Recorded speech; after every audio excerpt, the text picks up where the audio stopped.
Unlearning Old Behaviors. Growing up, I thought I had to do good in school so I could get into another bigger school and then get a good job afterwards. That was my belief. That's how I was raised, and that's how I thought it was.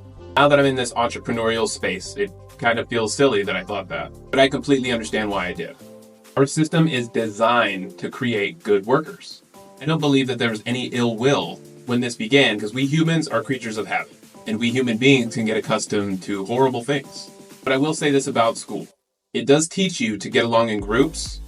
It teaches you to get along with the opposite sex. It teaches you to follow directions. It teaches you to read and write.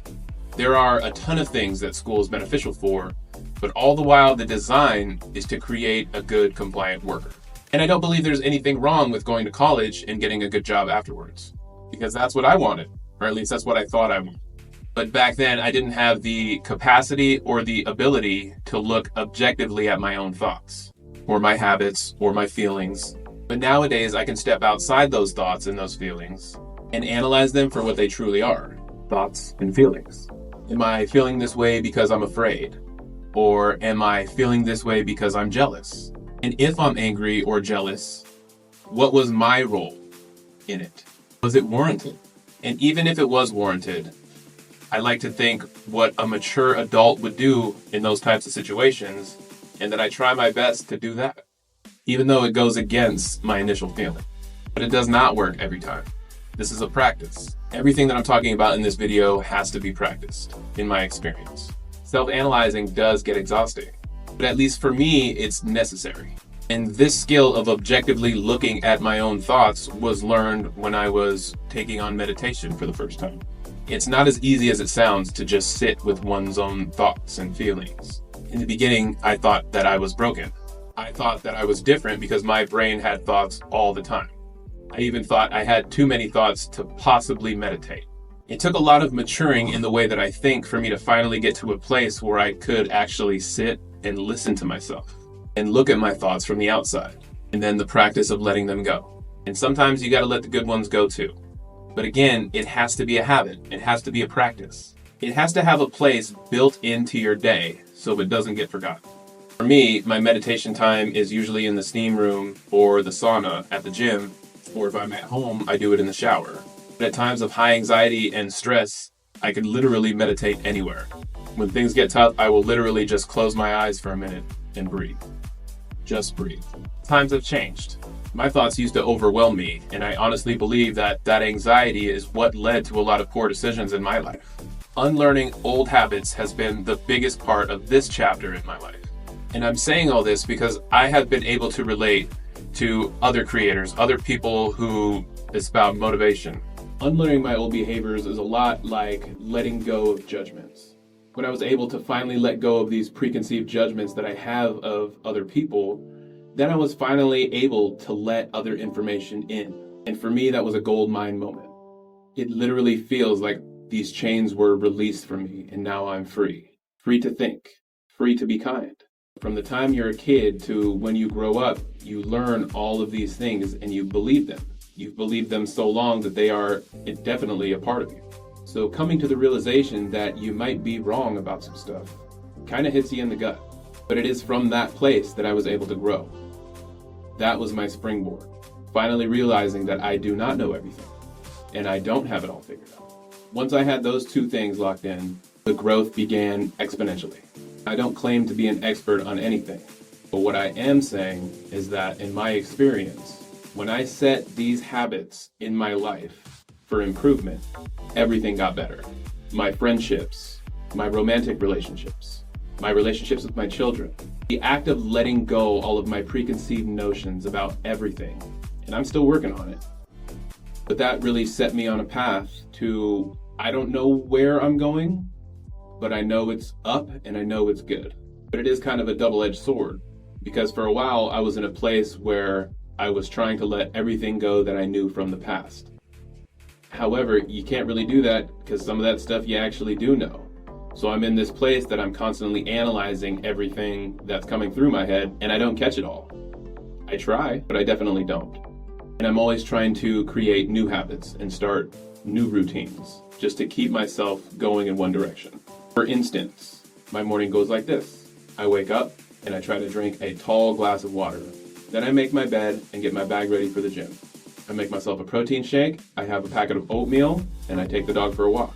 And then I go to the gym. And I have a routine there as well. I always start with stretching, about 20-30 minutes of full body stretching. And then I go into my workout, which for me, I use an app because it's easy. I don't have to think about what I'm doing. I just open it up and there's a list of all my exercises that I'm doing today. And I just love that. Any situation where you can take the thinking out of it, I have found to be an efficient way to process things. That's why I love AI. It helps me write my descriptions. It's a good tool to bounce ideas off. It can reword things. It can take a story and put it into bullet points for you to make videos. I just love it, but I digress. After my workout, I usually spend 30-40 minutes in the steam room or the sauna, and that's where I exercise my spiritual muscles. Usually I'm alone in there, so it's a good time to close my eyes and just meditate. After I meditate in the sauna or the steam room, that's when I pray, and I give a few moments to think about everybody in my life that I care about and say a prayer. I also try to practice gratitude in the sauna. Practicing gratitude is an action, and for me, I think about everybody that I can, or any issue that I have going on in life. And if it's a struggle, I ask God for help. You don't have to believe in God, and for most of my life, I didn't either. I found God through a hopeless situation that I could not possibly see myself getting through, and then I got through it. And the only explanation I can come up with for how I got through it was God, or a higher power, or anything greater than myself. To me, God is an acknowledgement that I'm not in charge. You may think of it as this guy in the sky who has dominion over everything. In my mind, my God is the spirit inside of me that wants to do right, that wants to do good, the thing that helps me when I'm struggling. All the kind thoughts that you have, all the loving feelings, all the good, overwhelmingly positive feelings, I have come to call God. I don't believe that's a traditional description of God, but that's how I've come to understand it. I was an atheist most of my life. But having these practices in place, and it's a practice, which means I have to do it every day. Life is still far from perfect, but I at least have a feeling that I'm headed down the right path. I really hope you enjoyed my description of unlearning old behaviors. If you found value in this, please share and subscribe. And also check out the podcast Almost Above Average. Check out the A2L podcast, and check out Partial Intelligence. My name is Chris McIntyre. I am the owner and CEO of McMedia Network, a content production company. And I do want to send a shout out to all the new followers. Thank you so much. When I started this, I never imagined I would have 5,000 followers. So thank you guys so much. I'm going to keep doing it. I would love some feedback. Please leave it in the comments, or you can email us at mcmedia.network.llc@gmail.com. And if you have a problem to solve, we will read it on the air and we will do our best to try to help you. The Almost Above Average podcast is a podcast where I try to interview and highlight people doing good in the world, people that have overcome difficult things, and a lot of nonprofit people have been in there, creators, a lot of other creators. I just want to highlight good, positive things in the world. I want to shine a light on it because there is so much darkness in this world. We could use a little light. And the FL podcast, I'm super excited about. This podcast is for the underdogs. All my life, I've felt like an underdog. And I feel like I've been fighting like hell just to be accepted among other creators. And so that podcast is focused on creating. We're going to offer products and services that we know. And the other host of the Awful Podcast, Lonnie Doyle, super creative. He has got a lot of years of experience in the technology realm, in the technology, content production, apparel design, just all things creative technology. That's the podcast you want to step out. And then Partial Intelligence is just me and one of my best friends from childhood, and we're just talking about real life stuff in our lives, stuff going on in the world. So thank you guys so much for listening.